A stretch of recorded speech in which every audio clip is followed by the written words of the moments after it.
This is my second book, Dying with Regrets, and I'm just editing it now, so I'm going to start reading it back whilst I edit with you guys here live on social media. So guys, let's start with the introduction to Dying with Regrets. So, life is beautiful, life is precious, life is unpredictable. Life is the greatest gift that we will ever receive. Life can be whatever we want it to be. Life is ours. Life is ending. Don't get to the end of your life with regrets. Not many things in life are 100% guaranteed. Two things are: we are all born and we will all die. But it's what we do with the opportunity between these two events that really matter most. Really matter most.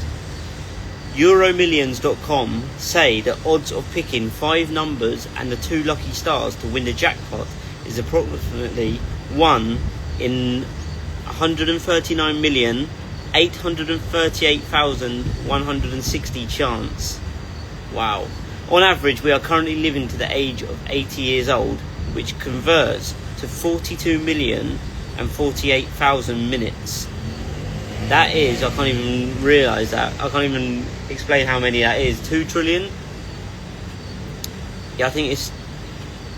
Anyway, the number is 2522880 with 3 extra zeros. So that's a lot of single seconds to become the very best version of yourself and to live the life of your dreams. Have you ever purchased a lottery ticket with the extreme certainty that you're going to win? I've also done it many times before, whilst walking out of the local newsagents with that timely ticket tight in hands, rubbing it against my heart, kissing it and shaking it in the air, whilst confirming to myself that these numbers were my numbers and that I was going to win, or they were going to be the winners tonight. Only to be gutted after scanning the barcode on my app the next morning, revealing that at best I had won just enough money to cover the cost of another ticket for next week's draw. But it didn't matter if I had won anything, because I would always buy another ticket believing that one day I would win. Or would I? Without hesitation, we chucked money at the chance of winning, whilst wishing those 7 symbols of success show up on our piece of paper and match the ones picked out on TV. But why is it that many do not have the same belief for creating a fantastic future for themselves? I believe it's because many are living life by chance and not by the conscious choice of creating the life which they dream and desire, hoping that luck will one day come and save them from the dreaded reality in which they are currently living. The reality is that nothing or no one is coming to save you. Luck plays a big part in life's journey, but it's only you who can truly save yourself. I had grown up with the belief that some people in life are just lucky and that certain individuals were born into luck, only to later realise that luck is later realise that nobody is ever born into luck. Of course, a person can be born into a more privileged lifestyle compared to somebody else, which in return may give them a head start or a helping hand along the way. But luck itself is created by yourself, for yourself. By yourself, for yourself. This luck is created by taking uncomfortable actions on a daily basis and doing the things that others aren't willing to do, which means putting yourself in places that others aren't willing to go. The real meaning of luck is when skill meets opportunity. If you also believe, like I once did, that people are born into luck, then would you say that someone who is born into a wealthy family and then gets diagnosed with a terminal illness is lucky too? Really, the people who are born into luck may have it worse, as they are expected to succeed from the get-go. So, in that sense, they are under much more pressure to create a fantastic life for themselves. Just imagine that you also had the same belief of winning the Euro Millions for creating the life of your dreams. If you knew for certain that on average every human has potentially 252288000 give or take opportunities to create a fantastic future for themselves through their own actions. So many individuals believe there aren't enough opportunities to go around for everyone, but realise that opportunities are abundant. They are just like oxygen in the air, and they are everywhere around us. I've never heard anyone walk out of their front door in the morning and then question if there will be enough oxygen to go around for us all. Of course, people still walk around with the firm belief that there is always a plentiful supply of oxygen. Your life can completely change in one single second, for the better or for the worse. Each morning you open two gifts, living to see another day, and another potential 86,400 opportunities to change your life. If you think about it, we have already won the greatest jackpot. We are all born winners. We have already won the most important competition of our lives, and if we hadn't won, we wouldn't be here on this beautiful earth to celebrate our victory. But what would you say the odds are for making the most out of your one and only unique opportunity? I would say it's 50-50.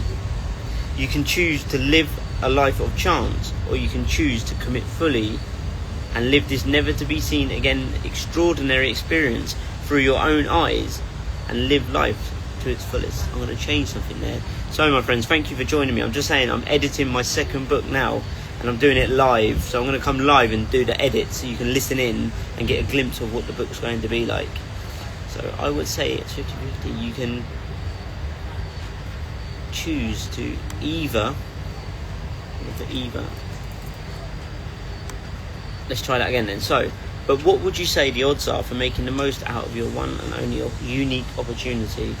I would say it's 50-50. You could choose to either live a life of chance, or you can choose to commit fully and live this never to be seen again extraordinary experience through your own eyes and live life to its fullest. You can either give it all you got, or you can go with all you got, and the choice is completely yours.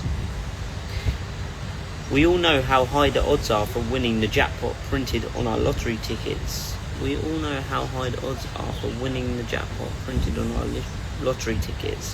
But we still insist on investing a portion of our income into this ticket. Know that the two most significant pieces of paper throughout this experience called life are both birth certificates and death certificates. These two pieces of paper mark our date of entry and our date of departure. Just imagine for a moment that you only had one piece of paper on arrival with both dates clearly stamped on it. How would this influence your each and every decision? Would you be doing what you've already been doing for so long? Would you procrastinate, and would you give your priceless time away so freely? Take a drink. Cold chocolate. So, some claim the odds of being born are 400 trillion to 1. The truth is that the odds of you being born into this wonderful world are basically 0. But here you are. So miracles do happen. Bringing a beautiful bundle of life into this wonderful world doesn't usually come without extreme pain. However, pain cannot be truly measured, as it is subjective and can vary greatly from one individual to another. Throughout the labour process, there will be periods of permanent pain and times where the pain is decreased with the assistance of different tools and techniques. However, the reward of a charming child is far greater than any potential pain that a mother may go through. On average, there are 4 newborn babies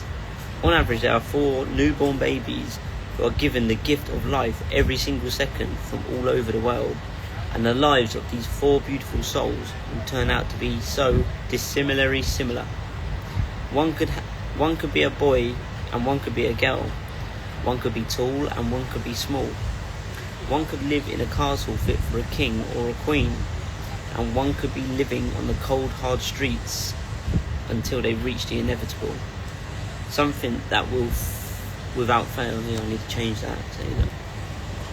Something that without fail will happen to all of us, and some unfortunately quicker than others. Death. So that is the intro. That is chapter 1, my friends, or introduction. So, my friends, like I say, I am editing my second book titled Dying with Regrets. I'm editing it live here on Instagram, so you guys can listen in. And yeah, if you want to get yourself a copy, I'm going to write it now in the chat so you can see. So Dying with Regrets .com. Okay, so I'm going to pin that. It lets me pin as well. Oh, yeah, I've got a poor connection. Okay, this is the next chapter. Growing up. If I was to describe my childhood and early teenage years in 3 words, they would be fearless, funny, and foggy. Throughout my early school days, I was the uncontrollable kid that teachers struggled to manage due to my hyperactivity, which was usually fueled by cartons of Ribena juice. So if you don't know Ribena juice, it's like very sugary blueberry or blackberry, blackcurrant juice, whatever it is. I would always shout out the answers in class and do my utmost to try and make all the other students laugh out loud. The class clown, some would say. One of my teachers said I was a lovable rogue because as much as I was a little shit sometimes, the teachers couldn't help but love my cheeky grin. This went on to land me in so much trouble with the teachers many times over. Because when I was told off, I would always smile from ear to ear. Not because I thought it was funny, but because I was so nervous. Unlike other children, rather than crying whilst being disciplined, I would always laugh and smile. Think about it, I've always been someone who's done the opposite to what everyone else was doing. Unlike most children who usually fear the dark or those who are scared of ghosts, for as long as I can remember, I had been terrified by the thought of death. As a small child, I have clear recollections of laying on the top bunk at night, eyes wide open and tears rolling down my face.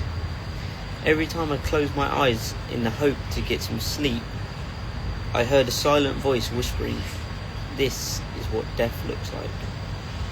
I was petrified by the thought of never opening my eyes to all the things I took for granted, and never to hear a loved one's voice, or not to feel the touch of a beloved hand ever again. My granddad's funeral was the first time I ever experienced death, and it was also the first time I had experienced the true feeling of loss. My granddad meant the world to me as he believed in me and taught me so much about life. I would see him every single day, and every time I saw him, he would remind me to always look after number one. This was his catchphrase. Of course, I would always agree with him, but I didn't truly understand what he meant until I was in my mid-20s. Although I had this immense fear built up around the thought of death, it did not hold me back as a young lad from carrying out a variety of death-defying acts. I love to see a smile on other people's faces, and from a very young age, I was always the kid that stood out from the crowd, and to a certain point, I was fearless. Quite often, I would come home with blood pouring down my head after I had fallen off of my bicycle, only to go out and do the same thing the very next weekend. As the years went by, I found myself in and out of hospital for many different stunt-related injuries. Now that I think about it, hospitals were like a second home for me.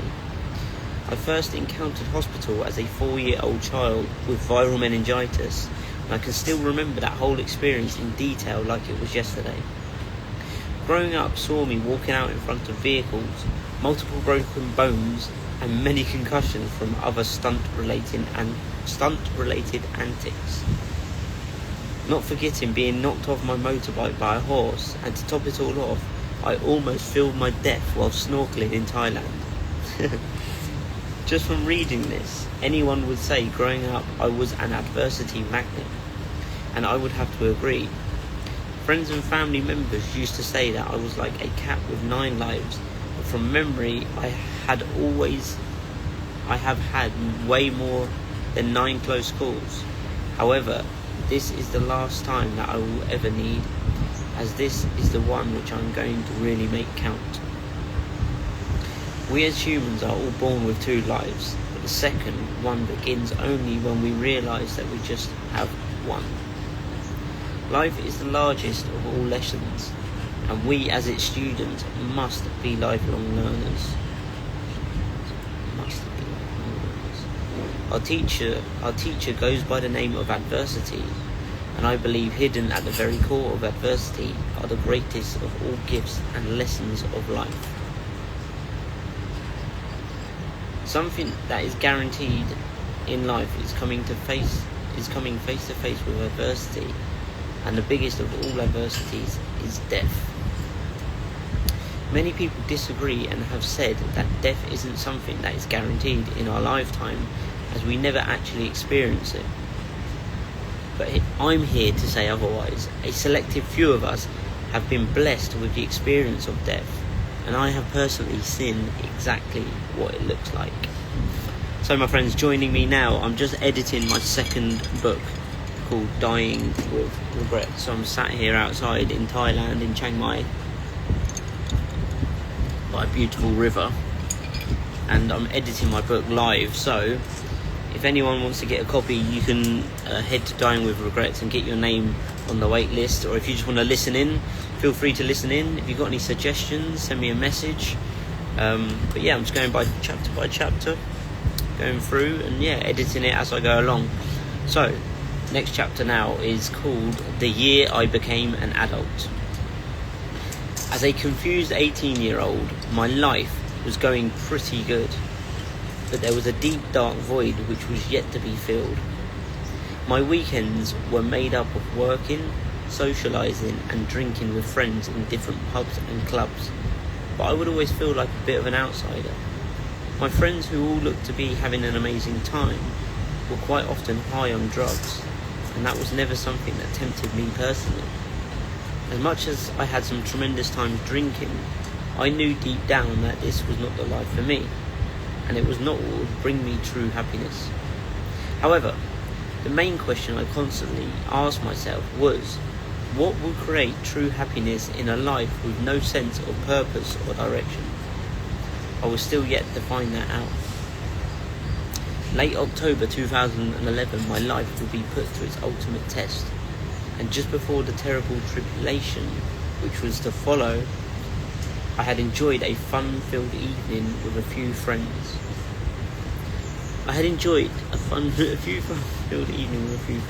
Yeah, the drinks were flowing, the music was pumping, and we were literally dancing the night away. Just think back to when you first went out partying, all the joy and excitement and those smiles on people's faces. Well, me and my friends left the club with those same smiles still on our faces, but only for a short period of time after.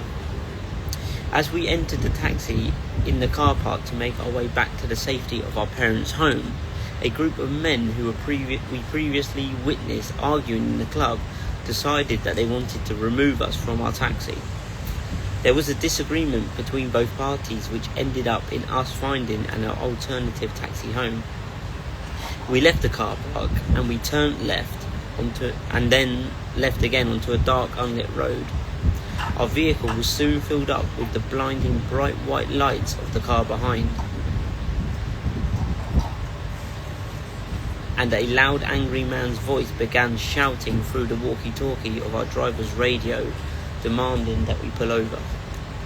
Our driver began to slow and stop the vehicle, and we went from the relief of getting back home, the relief of going back home, the relief of getting or going, the relief of heading, the relief of heading back home, to the extreme fear of maybe not making it home at all. We realised that the car behind was the very same vehicle we were just extracted from, and contained this very same enraged and hostile guys who had done the extracting. We were all petrified and started questioning our driver's reason for stopping, but there was no answer. As our taxi pulled onto the curb and stopped, there was an eerie sound of silence for a brief moment, before a heavy-handed knock struck the near side front window. My friend lowered his window, and as he did, he was attacked by a pumping fist. I panicked and instantly opened my door to try and stop this madness, but as I did, I was also greeted with the same fist. I hadn't even had a chance to remove my seatbelt to try and defend myself. Whilst I was sat like a sitting duck, being pummeled multiple times in the left side of my head with the force of what felt like a hammer, my seatbelt had locked out, which meant I was glued upright to the back of my seat. I was scrambling to try and release the buckle, and I was terrified to the point that there was a moment where I believed this was exactly how I was going to die. But I was adamant that this would not be the case, so I focused all my energy on undoing the locked clasp. After frantically struggling, I finally managed to pop the buckle and release the belt, which was trapping me in this real-life nightmare. And as soon as the belt was removed, the beating suddenly stopped. I was now liberated to remove myself from the vehicle through the opposite door. I got out and ran across the road and then hid so I could make a phone call to a friend to come and take me back home. The whole way back in the car, my heavy head was spinning and I struggled to sit upright. My friends insisted they take me to hospital, but as there was no physical signs of trauma, I thought everything would be okay after a good old sleep and told them to take me straight home. Unfortunately, this was not the case, and the very last thing I remember from that night was putting my head on the door handle of my parents' home. I walked through the door and up the stairs right past my worried mother, who was patiently waiting as she always did, and apparently I didn't even say a word when she asked how I was. I took my clothes off, folded them up as usual, and got straight into bed.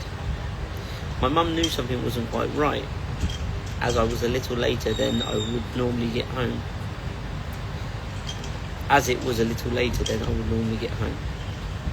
And her maternal instincts were warning her that something was wrong. Heading through the morning of the next day, my younger brother, who slept in the bed opposite, witnessed me throwing up jet black vomit multiple times, and my parents, who initially thought I was really drunk, began to feel the worst after failing to wake me up. The emergency services were promptly called, and then it was said that all hell broke loose. Within half an hour, I went from laying on my bed completely unconscious to now laying on a stretcher in the back of an ambulance. My distressed mum followed, whilst my dad had to find someone to look after my younger siblings. Mum arrived at the hospital just after I did, and while she was sat in the waiting room all alone, there were a mixture of emotions surging around her body. She recalls being left in a state of horrific solitude, and without being notified of my condition, each second that ticked by felt like an hour, and every minute felt like a day. At one point, she felt so relieved to hear my voice down the corridor. But as she walked down and investigated the room, she dropped right back down to reality as she realised it wasn't my voice at all. Her mind was doing overtime, and doctors would only tell her that I was very poorly and that it looked like I had some sort of head injury. Again, with no sign of trauma, my mum was left with the feeling of utter confusion, and soon after, she was told that they had prepared me ready for theatre, and that they were planning to fly me to a specialist hospital for an emergency brain operation. This was any parent's worst nightmare. Shortly after this, my dad arrived at the hospital. Then the paramedics rushed me to the other hospital in the ambulance, with my parents now behind in full pursuit. I went straight into the operating theatre where doctors and brain surgeons would work their magic to release the pressure which had built up inside my fractured skull from a blood clot due to the bleed on the brain. Because of the extent of my injuries, I was placed into an induced coma and was on a life support machine inside the intensive care unit. My parents had arrived at the hospital completely overwhelmed with emotions and struggled to locate where I had been taken.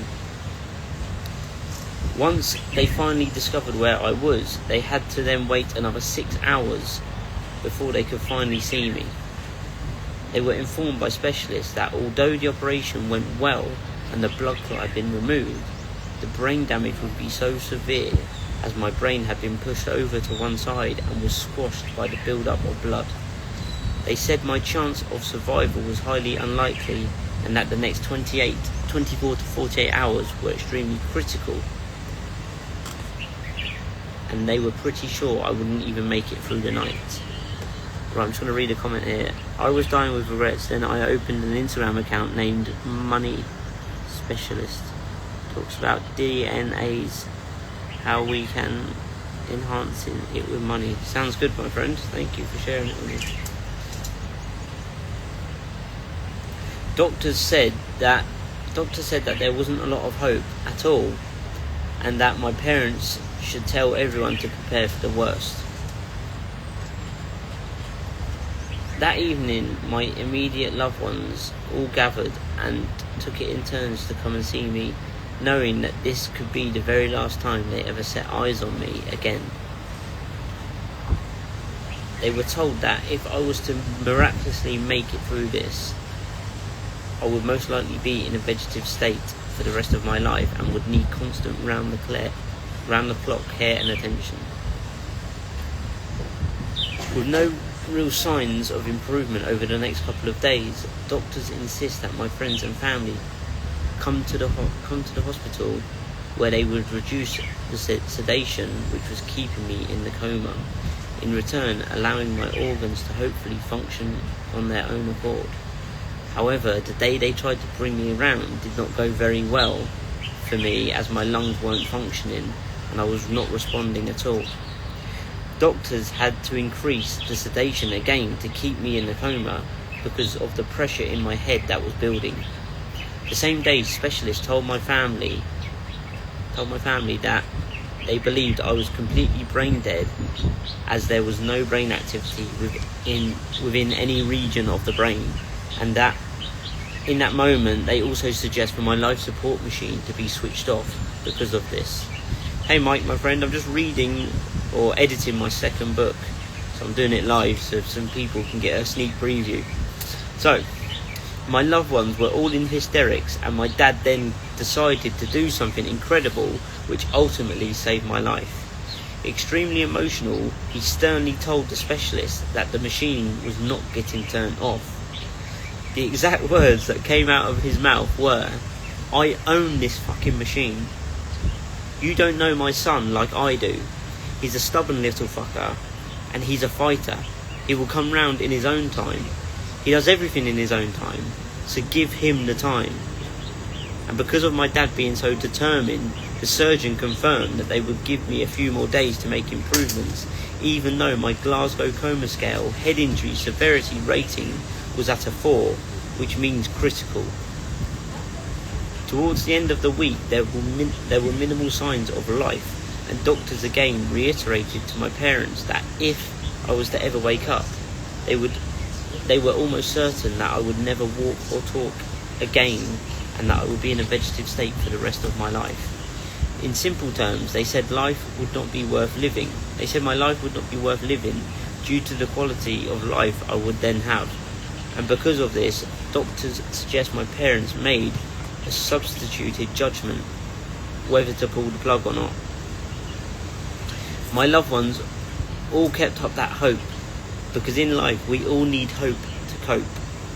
Everyone had only positive expectations and prayed that I would wake up when doctors planned to bring me round for the second time. Right, my friends, I'm going to have a quick break, so I'm going to end this one now. If you want to re-watch it, I'm going to put it on my feed now so you can watch it back. If anyone wants to get themselves on the wait list, head over to dyingwithregrets.ryanurse.com. Hope you've enjoyed it. If you have any suggestions, feel free to send me a message. Thank you so much, and I'll be back soon.